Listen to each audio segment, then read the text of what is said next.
تبارک الذی بیدہ الملک، سورہ ملک میں اللہ تعالیٰ نے اپنی کبریائی کو بیان کیا، جس کے ہاتھ میں بادشاہی ہے۔ اللہ فرماتے ہیں بہت برکت والی ہے وہ ذات۔ آج تو کہ 2 پاروں کا خلاصہ ہے نا، تو ذرا اسپیڈ ہماری تیز ہوگی۔ اللہ نے فرمایا کہ ارجع البصر کرتین، تم اس کائنات میں غور کرو، بار بار غور کرو، تمہیں اس میں کوئی عیب نظر نہیں آئے گا۔ ینقلب الیک البصر خاسئا، تمہاری نگاہیں ذلیل ہو کر واپس لوٹیں گی، لیکن تمہیں اس میں کوئی فالٹ نظر نہیں آئے گا۔ ہر چیز کو اللہ نے جو بنایا ہے نا، جیسا ہونا چاہیے تھا ویسا ہی بنایا ہے۔ دیکھو شیر کو اللہ نے گوشت خور بنایا، تو شیر میں اللہ نے گرج رکھی اور دھاڑ رکھی، کیونکہ روب کے بغیر گوشت میسر، بولو نا بھائی، نہیں ہو سکتا۔ بکری نے گھاس کھانی ہے، جب وہ گھاس کھائے گی تو گھاس دفاع تھوڑی کرتی ہے، کیوں کھا رہے ہو بھائی مجھے، کرتی ہے؟ تو بکری کو اللہ نے پنجے نہیں دیے، نہ دھاڑنے کی صلاحیت دی ہے، کیونکہ اس نے گھاس کھانی ہے۔ شیر نے کیا کھانا ہے؟ گوشت اس کو کوفتے بنا کے کوئی سامنے تھوڑی رکھے گا، گوشت کے لیے اس کو ہرن کا شکار کرنا ہے۔ تو اگر اس کو بکری جیسی باڈی دے دی جاتی تو وہ ساری زندگی ہرن کی لالچ میں بیٹھا رہتا، اور کوئی ہرن اس کو لفٹ کرانے کے لیے تیار نہیں ہوتا، نہ کوئی ترس کھاتا۔ احسن کل شیء خلقہ، اللہ فرماتے ہیں جس چیز کو بنایا ہے نا، جیسا ہونا چاہیے تھا بالکل ویسا بنایا ہے میں نے۔ یہ اس کی علامت ہے کہ کوئی بنانے والا ہے، یہ آٹومیٹیکلی خود سے نہیں بنی۔ ارے بھائی خود بخود بنی ہوتی تو اتنا خوبصورت نظام تو نہیں ہوتا۔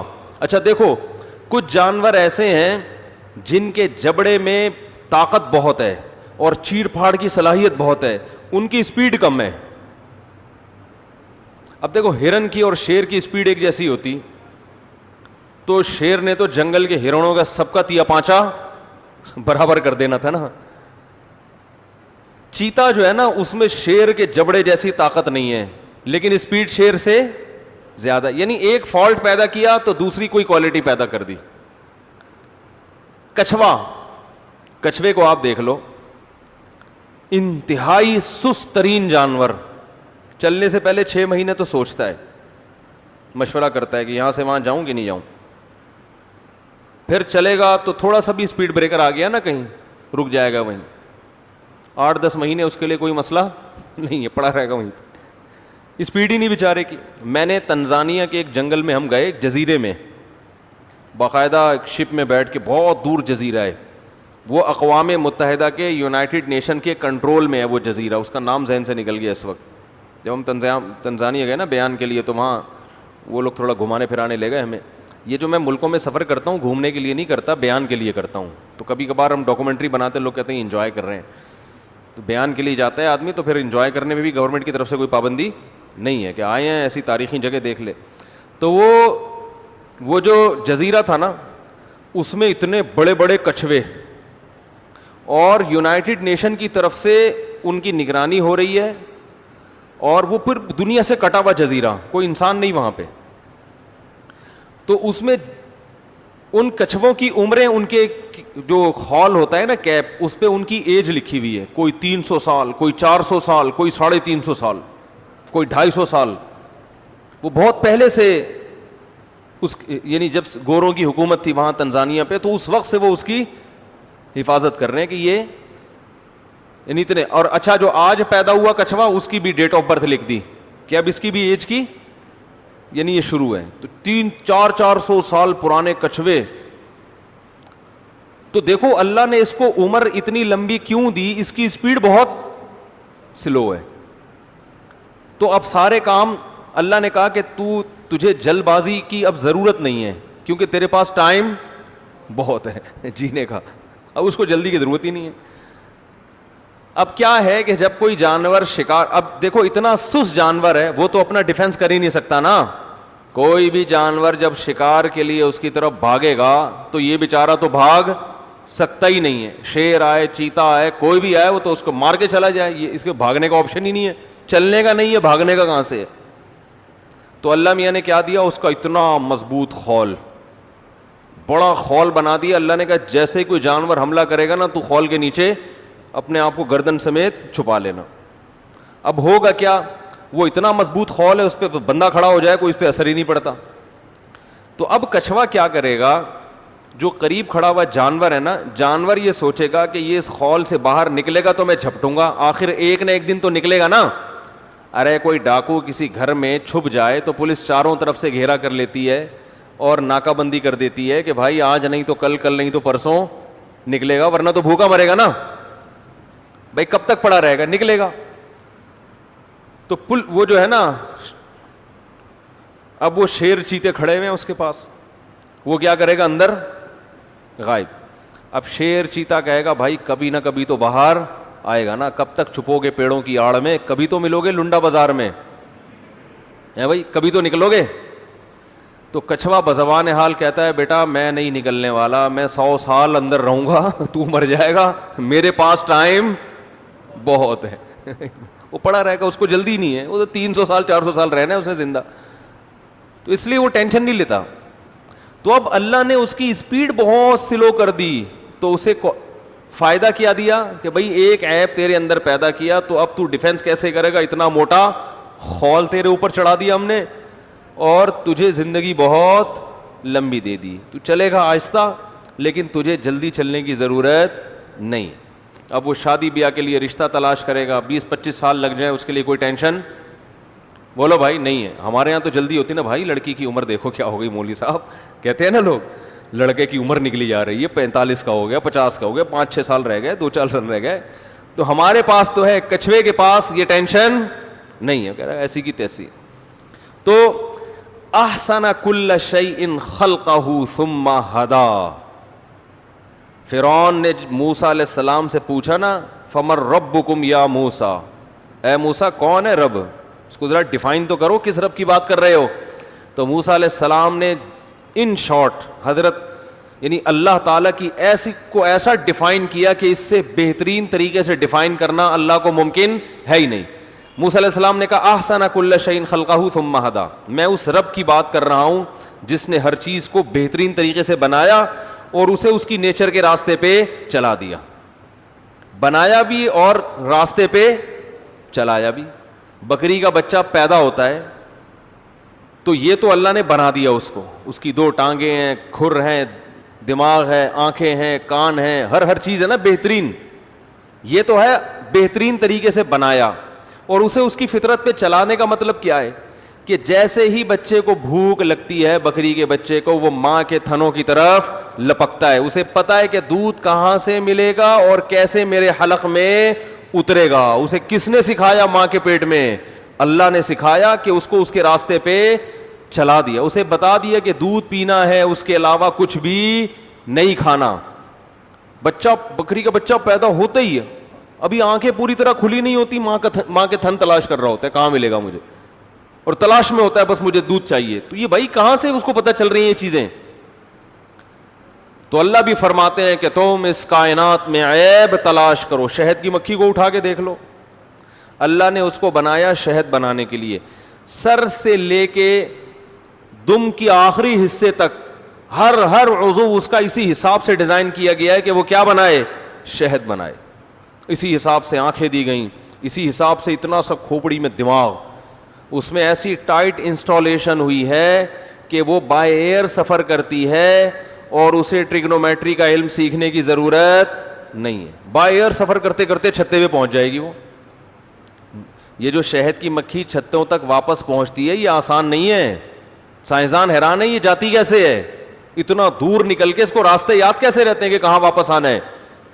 دیکھو جب انسان زمینی سفر کرتا ہے نا تو علامتیں دیکھ دیکھ کے جاتا ہے, وہ آسان ہے. بائی ایئر سفر کرنا ٹریگنومیٹری کے علم کے بغیر ممکن, بولو نا بھائی, نہیں ہے. جہاز میں جو سفر ہوتا ہے نا وہ یہ تھوڑی, دیکھو پیدل سفر تو ایسے ہوتا ہے, میں آپ سے کہتا ہوں بھائی ادھر کلندری چوک سے ہو کر آؤ, آپ کہیں مفتی صاحب مجھے راستہ معلوم نہیں, تو میں آپ کو بتاؤں گا یار یہاں سے سیدھے نکلو گے تو جیسے ٹن مارو گے ایک کالے رنگ کا گیٹ آئے گا, ٹھیک ہے نا, تو آپ نے دیکھ لیا کالا گیٹ ہے, ہاں کالے گیٹ سے تھوڑا 1 میٹر آگے جا کے لیفٹ پہ ٹن مارنا, ایک نیم کا درخت آئے گا, ٹھیک ہے نا, وہاں 2 پوڈری بیٹھے ہوئے ہوں گے, ہوتے ہیں نا, تو وہ جیسی پوڈری ہیں ان کی طرف توجہ نہیں دینا, آگے نکل جانا. اس لیے کہ بہت سارے نیم کے درخت ہیں تو آپ کنفیوز ہو سکتے, تو آپ نے بتایا 2 پوڈری وہاں بیٹھے ہوئے ہوں گے. ہمارے ہاں ایسا ہی ایڈریس ہوتا ہے بھائی, پوڈری موڈری آپ کو ہر جگہ ملیں گے.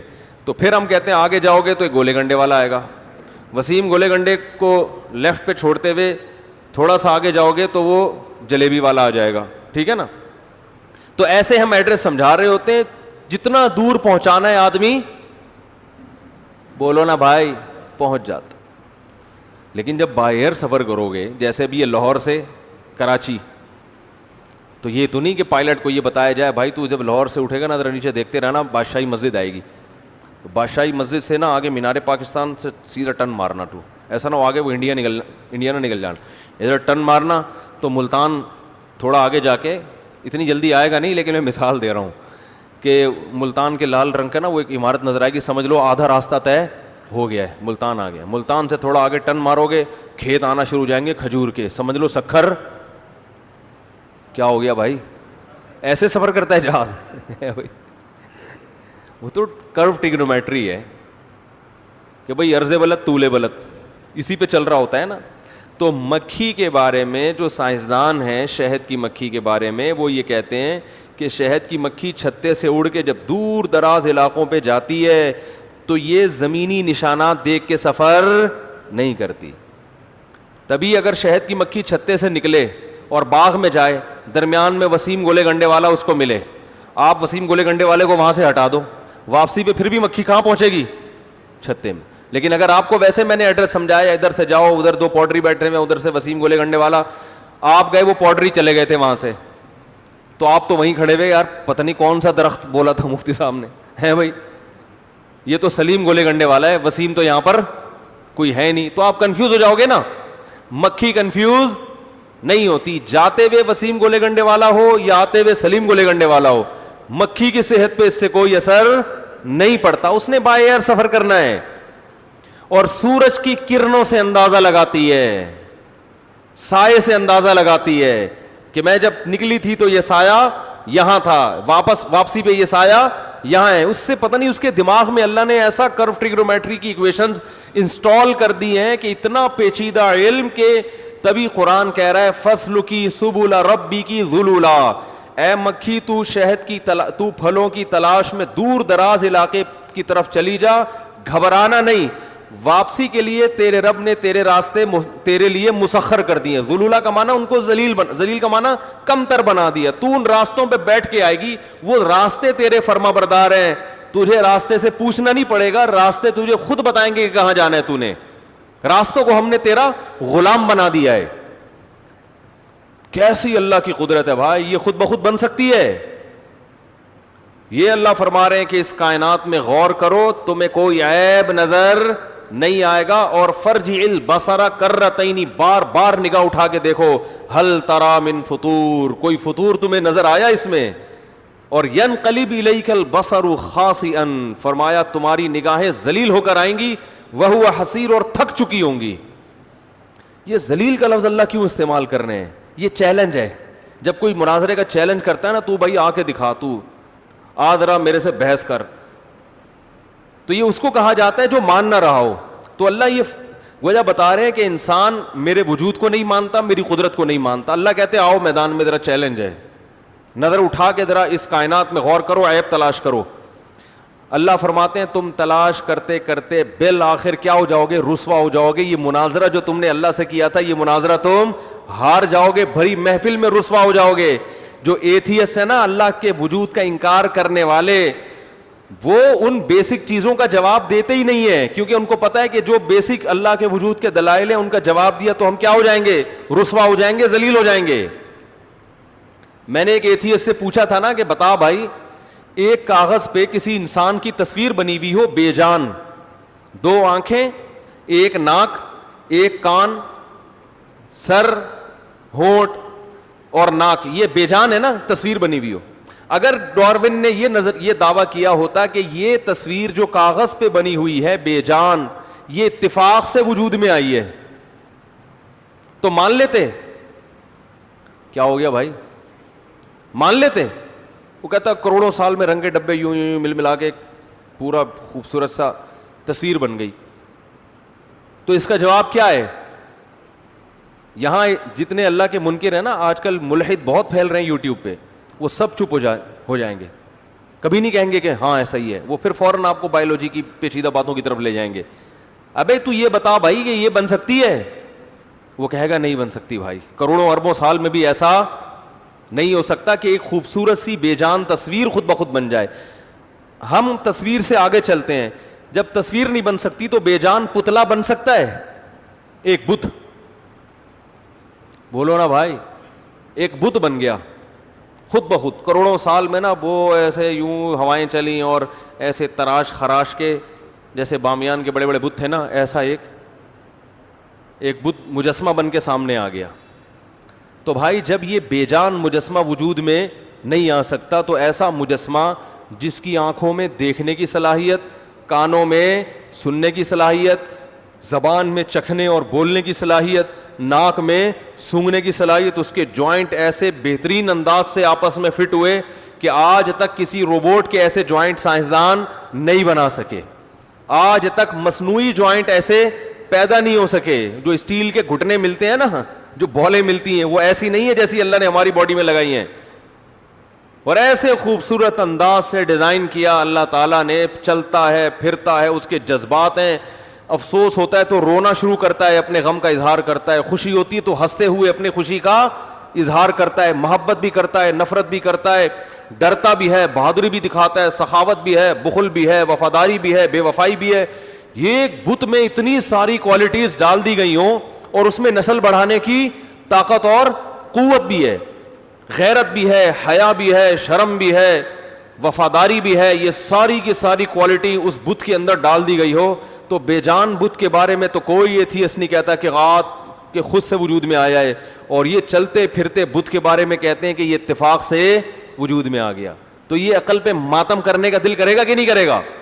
تو اللہ نے انسان کے بارے میں فرمایا کہ فرجع البصر وفی انفسکم, اپنی ذات میں غور کرو, اس میں بھی تمہیں کوئی عیب نظر نہیں آئے گا. بعض لوگ اس پر یہ اشکال کرتے ہیں کہ بہت سے معذور بچے بھی تو پیدا ہوتے ہیں, ان میں تو عیب ہے. کیا خیال ہے, کہتے ہیں کہ نہیں کہتے؟ بعض کھیتیوں میں کیڑے لگے ہوئے ہوتے ہیں, پھل توڑو تو اندر کیا نکلتا ہے بھئی, خراب ہوتے ہیں وہ, تو یہ عیب ہے نا. تو بھائی یہ عیب جو ہے نا, جب اللہ نے انسانوں کو پیدا کیا, کروڑوں اربوں انسانوں کو عیب کے بغیر پیدا کیا, تو یہ اس کی علامت ہے کہ یہ عیب قدرت میں عیب کی وجہ سے نہیں ہے. اگر ہوتا تو ہر ایک میں فالٹ ہوتا, بلکہ اس عیب میں بھی اللہ کی کوئی حکمت اور مصلحت ہے. وہ یہ بتانا چاہتا ہے کہ میں اس طرح بھی پیدا کر سکتا ہوں. دیکھیں, ایک انجینئر بڑی خوبصورت عمارت بناتا ہے, ہر عمارت بہت خوبصورت, ایک اس نے ٹیڑھی میڑھی بنا دی. تو اب آپ اس کی ایک ٹیڑھی میڑھی عمارت کو دیکھ کے کہہ رہے ہیں کہ یہ عیب دار چیزیں بناتا ہے, یا اس کو عمارت بنانی آتی نہیں ہے. تو کہے گا بھائی میری جو قدرت کا شاہکار ہے وہ بلڈنگیں جو میں نے بنائی ہیں ان کو جا کے دیکھو, ان سے تمہیں پتہ چل جائے گا ہر طرح کی بلڈنگ بنانا جانتا ہوں. یہ جو میں نے ایسے کیا نا, یہ بتانے کے لیے نہیں کہ میں عیب دار ہوں, یہ بتانے کے لیے کہ میں یہ بھی کر سکتا ہوں. ٹھیک ہے نا, جب میرا ارادہ ہوتا ہے تو میں جو چاہے کر لیتا ہوں, اس میں میری اللہ کی حکمتیں مصلحتیں ہیں. یہ ہے اللہ کی قدرت, اللہ کی طاقت. ایک نظام بنایا ہے بھائی اس نے, ایک سسٹم بنایا ہے, اور اس سسٹم کے تحت چل رہے ہیں. یہ خود بخود نہیں ہو سکتا. تو سورہ ملک میں اللہ نے فرمایا, کیا پیارے الفاظ ہیں, فرجع, دوبارہ نظر اٹھا. ایک دفعہ تجھے سمجھ میں نہیں آ رہا نا, دوبارہ ریسرچ کر, تحقیق کر. ینقلب الیک البصر خاسئا, تیری نگاہ ذلیل ہو کر نہ لوٹے تو مجھے بتانا. وہو حسیر, اور تھک چکی ہوگی. تھک کا مطلب تو اتنا سروے کرے گا, کوئی ایک چیز تو ملے جس میں فالٹ ہو, جس کے سسٹم میں فالٹ ہو, جس کے نظام میں خرابی ہو. اللہ فرماتے ہیں تھک ہار کے بیٹھ جائے گا. بعض دفعہ تجھے لگے گا فالٹ ہے, لیکن جب جو زیادہ تحقیق میں جائے گا نا تو پتہ چلے گا اس میں بھی فالٹ, بولو بھائی, نہیں ہے. اللہ تعالی ہمارے ایمان کو مضبوط فرمائے. اور یہ جو رمضان ہمارا گزرا ہے, یہ بس 29ویں 30ویں پارے کا بھی ایک ہی بات سمجھ میں آ جائے نا تو بس پورا قرآن سمجھ میں آ گیا. وہی اللہ ہے اور اکیلا ہے, اور اس نے کسی مقصد کے لیے ہمیں پیدا کیا ہے, اور وہ مقصد ہے اس کی عبادت کرنا. اور اس کی عبادت جو کرے گا, یعنی اس کی اطاعت جو کرے گا, جو اطاعت کرے گا وہ جنت میں جائے گا, اور جو اس کی نافرمانی کرے گا اس کی سزا اللہ نے جہنم کی آگ رکھی ہے. یہی پورے قرآن کا خلاصہ ہے. اللہ تعالیٰ ہمیں رمضان کی برکتیں نصیب فرمائے, ہم سے جو عبادتیں ہوئیں اللہ وہ قبول فرمائے, عبادتوں میں جو کوتاہی ہوئی ہم سے اللہ ہمیں معاف فرمائے, روزے میں جن لوگوں سے کوتاہی ہوئی اللہ معاف فرمائے, اور رمضان کی بہاریں اللہ ہمیں بار بار ہماری زندگی میں نصیب فرمائے. اور یہ جو وبا ہمارے ملک میں پھیلی ہوئی ہے, اب آپ ایسا نہ ہو بے احتیاطی شروع کر دیں کہ ہمیں تو ملیریا ہوا تھا اور اب ہمیں کچھ نہیں ہوگا, بہتوں کو بہت کچھ ہو بھی رہا ہے. سوشل ڈسٹینس بہرحال رکھیں, ٹھیک ہے نا, تو احتیاط کر لینے میں. اور ایک سال کے لیے اس دماغ سے نکال دیں کہ اب ایک سال تک ایسے ہی رہنا ہے, آپ نے عادت ڈال لیں. عید پہ جھپیاں پا کے نہ ملیں آپس میں, ویسے مل رہے ہیں بعض لوگ تو 3 دفعہ ملتے ہیں. ایک دفعہ وائرس نہیں گیا, وہ کہہ رہے ہیں ایک اور دفعہ ٹرائی کرتے ہیں اب چھینک کے دیکھتا ہوں دوبارہ. تو ویسے بھی عید پہ گلے ملنا کسی حدیث سے ثابت نہیں ہے. تو بس عید کی نماز پڑھی بھائی السلام علیکم وعلیکم, دور سے بلوٹوتھ کے ذریعے وائی فائی کے ذریعے سلام. تو مجبوری کے حکام ہے نا, مجبوری کے لوگ کہتے ہیں ہم مسافہ ہی چھوڑ دیں, بھائی پوری زندگی کے لیے نہیں چھڑوایا جا رہا, تھوڑے وقت کے لیے. تو ایک سال دماغ میں رکھیں تاکہ اس سے پہلے یہ وائرس ختم ہو گیا تو ٹھیک ہے, نہیں تو ایک سال دماغ میں رکھیں, تھوڑا سوشل ڈسٹینس رکھیں, فاصلہ رکھیں, اور احتیاط کر لیں. تو اپنے لیے نہیں دوسروں کے لیے کر لیں, گھر کے بوڑھوں کے لیے کر لیں. جوان آدمی کا امیونٹی سسٹم مضبوط ہوتا ہے, بوڑھوں کا مضبوط نہیں ہوتا, تو ان کو بھی تو زندہ رکھنے کی کوشش کرنی چاہیے نا, کل آپ پہ بھی بڑھاپا آئے گا, تو ان کے لیے احتیاط کر لیں. تو اس طرح سے جو ہے تھوڑے دن احتیاط کر لیں.